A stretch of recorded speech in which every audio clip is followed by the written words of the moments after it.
Bonjour à tous et à toutes et bienvenue pour une nouvelle vidéo. Je vous propose une petite devinette. Si je vous dis énigme, aventure et encore chapeau reconnaissable, vous me dites évidemment... Je sais, Indiana Jones. C'est Indiana Jones.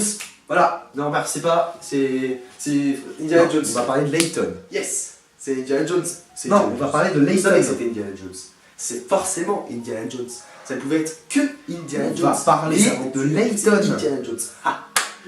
On va parler de Layton. Donc aujourd'hui on s'attaque au plus grand gentleman de la planète. J'ai cité Professeur Layton.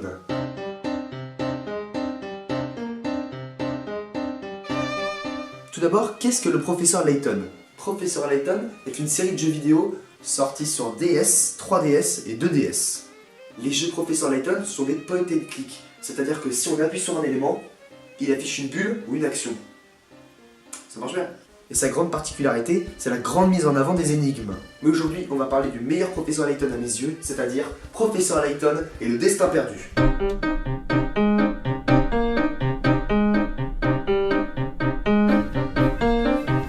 Professeur Layton et le destin perdu est un jeu sorti le 28 novembre 2009 au Japon.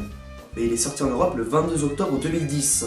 Soit presque un an plus tard. Ce jeu est produit par Level 5, ceux qui ont créé l'excellent Life is Strange et le moins excellent Final Fantasy XV. C'est le troisième opus du Professeur Layton à l'époque. Je dis bien à l'époque, parce que l'histoire de Layton par rapport aux chronologies, c'est un petit peu la même que pour les Star Wars. À la base, il devait en avoir que 3, puis ils ont rajouté une prélogie. 2 spin-offs, dont un qui est excessivement médiocre. Level 5 a même annoncé un jeu sur mobile qui se surnommerait tout simplement Layton 7. Bref, rentrons dans le vif du sujet. Quelle est l'histoire de cet opus? Les événements de ce jeu se déroulent un an après l'opus précédent, La Boîte de Pandore, qui est également excellent, forcément. Notre cher Professeur Layton et Luke, son assistant, se rendent cette fois-ci pour une nouvelle aventure toujours plus incroyable.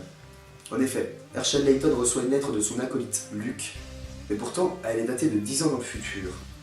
La lettre indique qu'il faut se rendre à une horlogerie, l'horlogerie de Midland Road.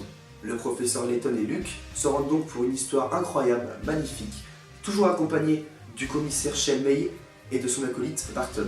Car non, le professeur Layton n'est pas du tout policier, il fait juste ça par passion, et généralement ça marche plutôt bien. Pour avoir recommencé cet opus il y a moins de 2 semaines, il est juste magnifique. Tout d'abord, on nous promet 150 énigmes bien réalisées et plus ou moins difficiles selon les étapes. Et c'est vrai. Ça m'est déjà arrivé de rester une demi-heure devant mon écran à chercher une solution. Heureusement Google est là pour me donner la solution, hein. J'y arriverai jamais sinon. C'est un jeu avec beaucoup de dialogues, mais ils sont tous utiles et ils ne ralentissent jamais l'histoire. En plus de ça, graphiquement, le jeu est magnifique. Pour une DS, on peut rien demander de mieux. Le côté dessin plaît beaucoup et permet de nous immerger dans l'histoire. Et certaines cinématiques sont juste dingues. Je vais pas spoil parce que c'est tout au début de l'opus, mais franchement quand ils se rendent dans le futur, waouh, la cinématique est magnifique. Bon, l'histoire est bien, graphiquement c'est sympa, le gameplay est cool, ouais. Mais les personnages. Tout d'abord, on en apprend plus sur notre cher professeur Layton, entre autres l'origine de son chapeau. En fait, l'origine de son chapeau amène une thématique beaucoup plus lourde et vraiment puissante, puisqu'elle traite du danger de la science et tous les méfaits que ça peut créer. Notre jeune Luke n'est pas beaucoup développé, mais il le sera dans les opus qui vont sortir après cela. Luke est un petit peu mis de côté malgré qu'il est son Luke du futur. Moralement, Layton va devoir subir des grosses conséquences. Parce que les souvenirs de sa seule et unique petite amie, qui est maintenant décédée, vont revenir. Et ça cause forcément des gros troubles au professeur.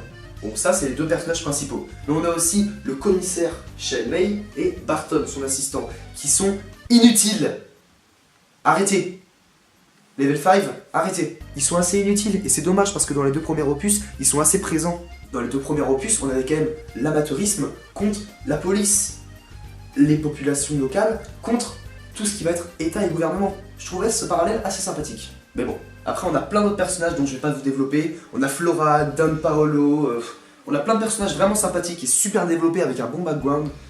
Cet épisode est génial. C'est vraiment un épilogue pour Professeur Layton et ça se ressent. Les énigmes sont vachement mieux gérées, le système d'indices est vachement mieux géré, les quelques mini-jeux présents sont également très bien réalisés.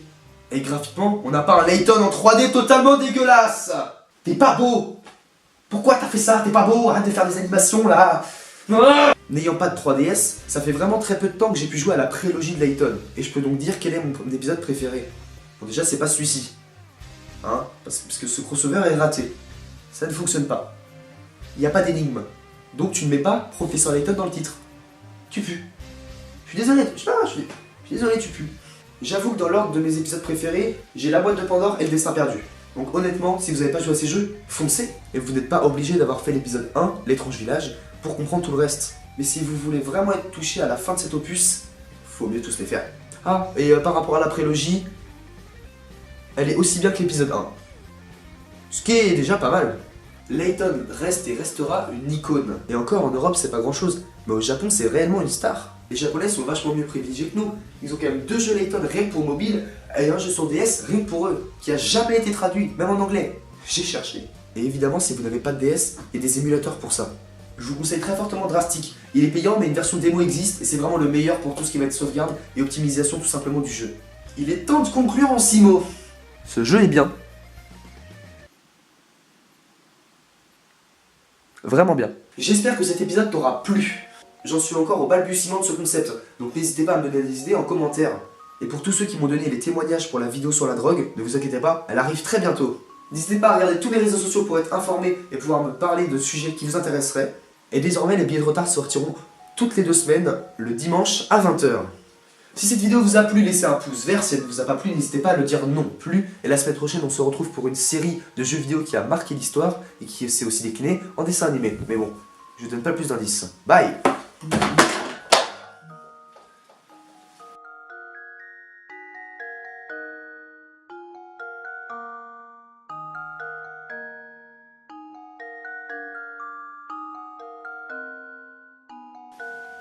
Bon, qu'est-ce qu'on peut en conclure?